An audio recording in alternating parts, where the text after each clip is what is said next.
ओम शांति। आज प्यारे बाबा के हम 20/3/1969 के अव्यक्त महावाक्य सुनेंगे और इन अव्यक्त महावाक्य में आप बहुत ही गहरी गहरी बातें समझेंगे। और पहली गहरी बात है कि बाबा ने कहा कि 7 बातें छोड़ो और 7 बातें धारण करो। अब वो कौन सी 7 बातें हैं जो हमें छोड़ना है और 7 बातों को जीवन में धारण करना है। तो बाबा ने खास जब कुमारियाँ आई हुई थी बाबा के पास, तो कुमारियों से एक इम्तिहान लेने के लिए बाबा ने उनसे मुख्य 7 बातों के बारे में बात की कि बच्चे कौन सी 7 बातें इन कुमारियों को छोड़ने की ज़रूरत है। आपने सुना होगा कि अभी कल की हमने व्यक्तवाणी सुनी थी, उसमें भी हमें कुमारियों को अटेंशन दिलाया बाबा ने कि कुमारी जीवन कितना उत्तम है, उनको कैसे रहना है। तो सारी कुमारियों के लिए तीव्र पुरुषार्थ पर बाबा ने बहुत अच्छे अच्छे चिंतन दिए कि कैसे हम श्रेष्ठ और अपना उत्तम जीवन बनाएं। तो उसके लिए हमें किन किन बातों का अटेंशन रखना है, तो वो भी हमें स्नेह और शक्ति का रूप धारण करना है। इस पर बाबा ने ध्यान खिंचवाया और अमृत वेले पर भी ध्यान खिंचवाया था। आज बाबा ने वो 7 बातें जो कि बताई हैं वो बहुत ही खास है, तो बहुत ध्यान से सुनेंगे सभी। तो 7 बातें हैं। पहला 5 विकार, और 5 विकार कौन से? काम, क्रोध, लोभ, मोह और अहंकार। और 6वां बाबा ने कहा आलस है। और 7वां है भय, जो कि कुमारी जीवन में बिल्कुल नहीं होना चाहिए। तो बाबा ने इस बात पर भी सभी बच्चों का बहुत अच्छी तरह से ध्यान खिंचवाया है। फिर बाबा ने कहा कि शक्तियों को सदा ही निर्भय होकर रहना है, क्योंकि शक्तियाँ जो हैं औरों को शक्ति देने वाली हैं। अगर वही भी भय में रहेंगी तो कैसे निर्भय रहेंगे। इसलिए शक्तियों को शेर पे सवारी दिखाते हैं। तो भय को छोड़ना पड़ेगा, तभी तो आप धारणा मूर्त आत्मा बनेंगे। फिर बाबा ने कहा अब उस धारणा मूर्त आत्मा बनने के लिए वो 7 बातें कौन सी हैं जिन्हें हमें जानने की बहुत ज़रूरत है, जिनसे हम अपने अंदर की इन 7 बुराइयों पर विजय प्राप्त कर सकते हैं। तो पहली बात है बाबा की, बहुत ध्यान से सुने। पहली बात है स्वरूप। स्वरूप में रहना माने अपने स्वस्वरूप में आ जाना। और एक स्वधर्म दूसरा नंबर। तीसरा स्वदेश है। और चौथा सुकर्म। और 5वां स्वलक्ष्य। और 6वां स्वलक्षण।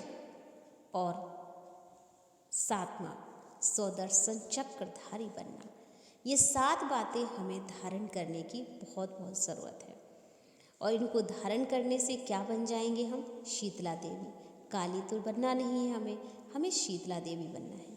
काली बनना है विकारों के ऊपर, असुरों के सामने काली बनना, लेकिन अपनी ब्राह्मण कुल के आत्माओं के सामने शीतला देवी बनकर ही रहना है, क्योंकि हर एक को शीतल करने वाली शीतला देवी ही होती है। तो सबको शीतल करने का काम प्यारे बाबा ने दिया हुआ है। तो वो शीतल बनने का कार्य हम ब्राह्मण बच्चे कैसे पूरा कर सकते हैं, उसके लिए ही बाबा ने ये 7 बातें हमें अटेंशन में दिलाई। तो पहला हमें स्वस्वरूप माने अपने स्वयं का स्वरूप देखना है कि मैं एक चेतन शक्ति आत्मा हूँ। और दूसरा अपना स्वधर्म कि मेरा स्वधर्म क्या है? शांति, स्वधर्म में रहना। तीसरा बाबा ने कहा स्वदेश, अर्थात कि हमारा परम धाम, जिस देश से हम इस सृष्टि पर पार्ट बजाने के लिए आए हुए हैं और हमें अब अपने घर रिटर्न होना है। फिर सुकर्म कौन से करने चाहिए? तो बाबा ने सुकर्म भी हमें क्लियर किए हैं कि हमारे कर्म कितने अच्छे होने चाहिए। और स्वलक्षण भी हमारे, और लक्ष्य, तो लक्ष्य क्या होना चाहिए कि हमें देवी देवता लक्ष्मी नारायण जैसा बनना है। और लक्षण हमारे क्या होने चाहिए? लक्षण हमारे जो होने चाहिए वो होने चाहिए कि जैसा लक्ष्य वैसे लक्षण। अगर हम कहते हैं कि हम ऐसा देव स्वरूप अपना बनाना चाहते हैं, हम लक्ष्मी जैसा बनकर रहना चाहते हैं, तो उसके लिए हमें लक्ष्मी जैसे गुण धारण करना पड़ेगा। लक्ष्मी हमेशा औरों को देती है, लेने की इच्छा नहीं रखती है। तो वैसे ही हम भी दाता के बच्चे हैं, हमेशा लोगों को प्यार, खुशी, शांति, जो कुछ भी हमारे पास है हम वो दें।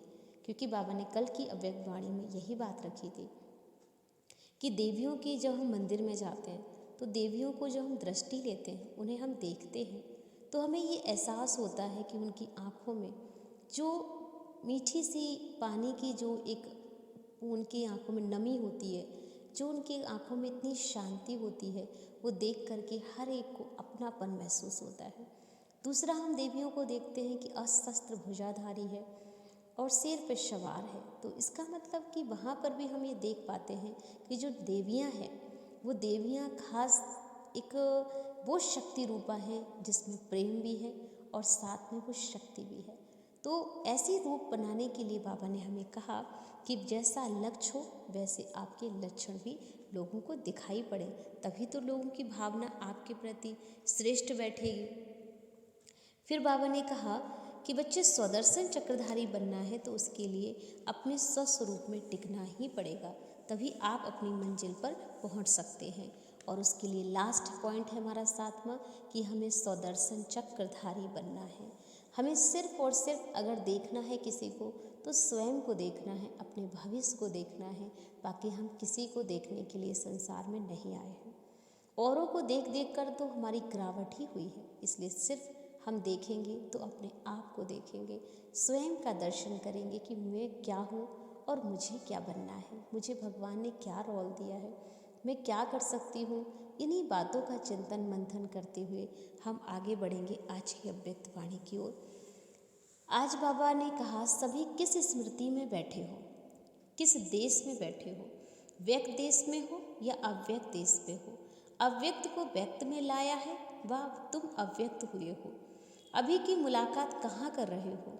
अव्यक्त को व्यक्त देश में निमंत्रण दिया था तो अव्यक्त बाप तथा व्यक्त देश में अव्यक्त रूप से मुलाकात कर रहे हैं। अव्यक्त रूप को व्यक्त में लाने के लिए कितना समय चाहिए? अभी तैयारी है, पुरुषार्थ चल रहा है। कितने समय की आवश्यकता है? संपूर्ण स्थिति को इस साकार रूप में लाने के लिए कितना समय चाहिए? दर्पण में तो देख ही सकते हो ना, संपूर्ण स्थिति का चित्र साकार में देखा।